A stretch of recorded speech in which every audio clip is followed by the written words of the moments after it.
My name's Rusty Sitton. I'm the Redneck Boat Guy. I build two-cylinder racing outboard boats. I build the props to go on them, and we also sail a 33-foot catamaran named See Y'all Later. Hope you enjoy the channel. Well, I'm constantly amazed at people that don't seem to be able to get things done if they don't have everything just right, you know. I guess that's part of my redneck culture is you take what you got and make it work. After all the big freeze we had, of course I got a lot of ashes here, and my big 5-gallon shop vac, the filter's bad in it, so I can't use it to suck it up. So instead, I couldn't find a shovel, so you know what? There's other ways to pick stuff up. You don't have to have the tools or whatever. I got a little bucket here. You know, I guess it's part of my, I guess you can call it redneck culture, just to use what you got, you know, and get it done. I don't know, some people might laugh at it or whatever, but while they're laughing, I'm getting it done. On this little video, I do want to talk about or show you some stuff that I've done here recently that I guess some would consider odd, redneck, whatever you want to call it. But I just call it a thinking man, you know, somebody that thinks about things, and, able to get things done, and not rely on somebody else to make it happen for them. You know, all this stuff about Ted Cruz going to Cancun, you know, leaving the helm, you know, with the ship and all. I doubt if I'd have called Ted Cruz, he'd have come over and put gas in my generator when it run out. I doubt that's going to happen. So you know what? I went ahead and did it myself. And I didn't worry about what Ted Cruz was doing or him or his family. Now, if a boy needed help and called me, I had a spare generator. You know, I could hook him up a little bit. But I'm not too worried about politics or politicians or what they're doing. A bunch of paid liars anyway. I mean, we all know that. Politicians. You know, in my mind, a politician is nothing but a lawyer that got good enough at lying that he could convince you that you could pick up a turd by the clean end. and worse than that, he gets people to try it, and they like it. Now that's a politician for you. But that's what we got up there in Washington. It ain't nothing about what works and taking a stick and cleaning out a fireplace or nothing. It's about what can I say that'll get you to vote for me? Right? That's what it is. Anyway, I'm through with politics. You know, while we're talking about redneck stuff and what people do and what people think of, and you know, you got to do it exactly right and all that business. Well, let me show you something I did to my it's just thinking about stuff, you know. I was worried about underneath my RV, you know, it was so cold and everything. Now I drained the tanks and drained the water heater and all that business. But I was still concerned it was going to get really, really cold. So I had a propane heater running on it, and the exhaust, that propane heater right here, right? So why wouldn't you take that propane heat exhaust and instead of just blowing it out here in the world, blow it underneath the RV where you get a little heat under there and keep everything warmer a little bit. So that's what happened, worked for me while we were here at the house, and it seemed to be working all right. My little Navion survived. I hadn't fired everything back up to make sure that it's all good, but yeah, so far so good. I know putting heat under it had to help. Burnt most of my firewood. I still got some sticks and stuff left for the outside fire and all, but burnt most of my big stuff. That's why I got a scratch on my arm, because I was trying to carry too much wood and a piece of it fell, and it was a big old piece. But anyway, that's a thinking man for you. Using the heat where it need to go. Started to walk in the gate and saw something here, this SYL. I think y'all probably seen on my video where I reference SYL a lot, and that's the name of my boat. See y'all later. I developed that little what you call it, logo or whatever, and got it on stuff on the boat. And this is one of our first life rings that it gets old and they get crumbly and you got to replace them. But that's what SYL is. And another redneck thing, y'all figure out, this is my gate latch. And y'all figure out exactly what that is right here? That's a toothbrush.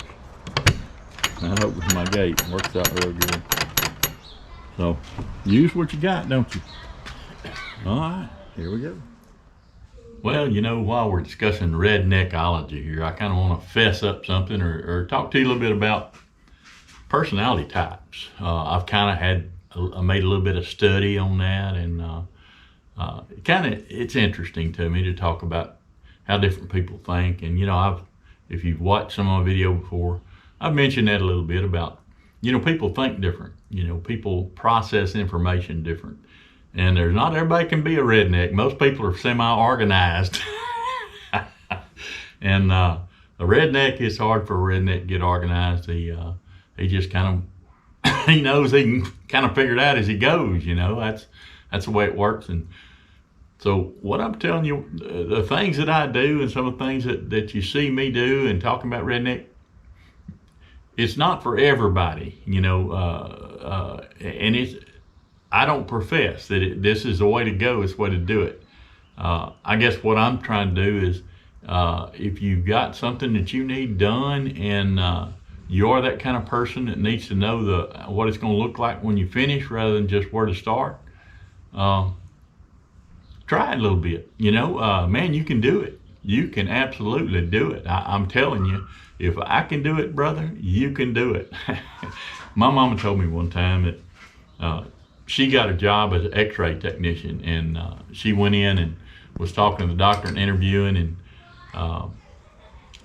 the doctor asked her, can you run an EKG machine? She said, well, if you run me through it one time, I guarantee you I can. And she did, you know. And the way I think about it is, if it's humanly possible, I'd probably do it. You know, it may not be just right the first time or to somebody's standards or whatever, but I'm willing to try it, you know, give it a shot. And that maybe is what makes a good redneck, is he willing to try it. Hold my beer and watch this, you know.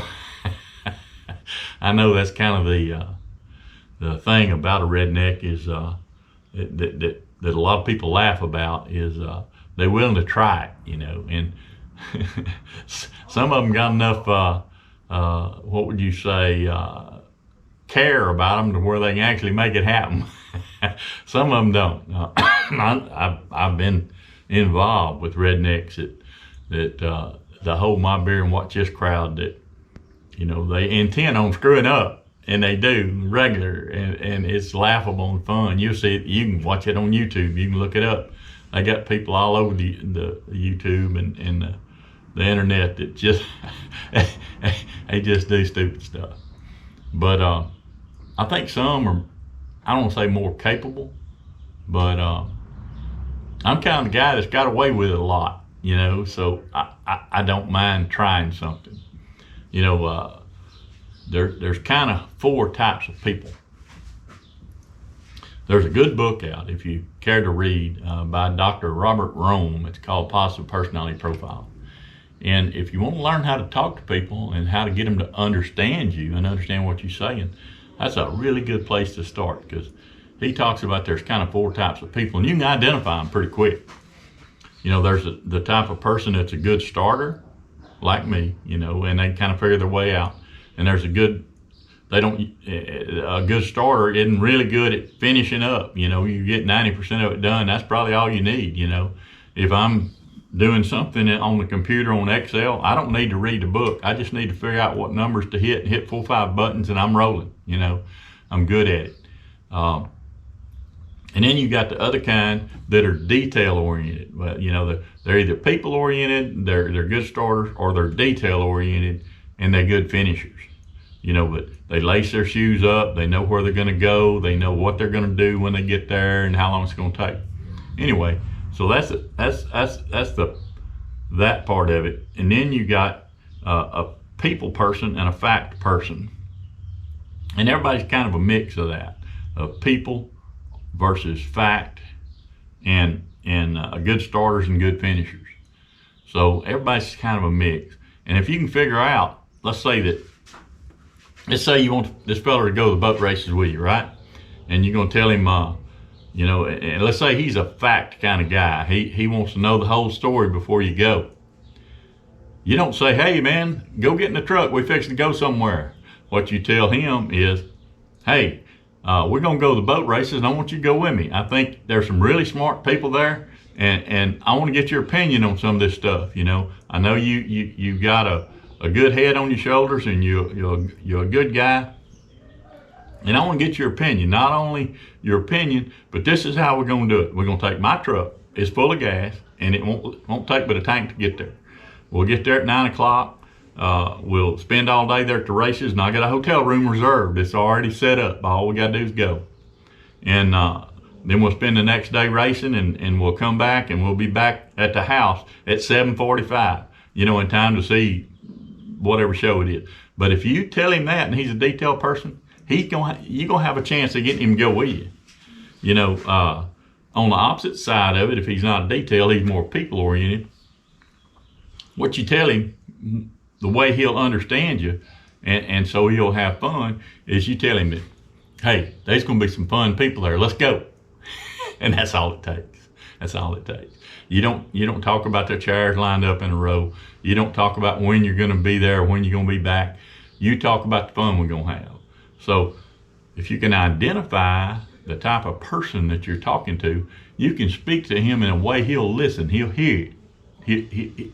He'll understand it, and it's not hard to do. Even I can do it, if that tells you anything.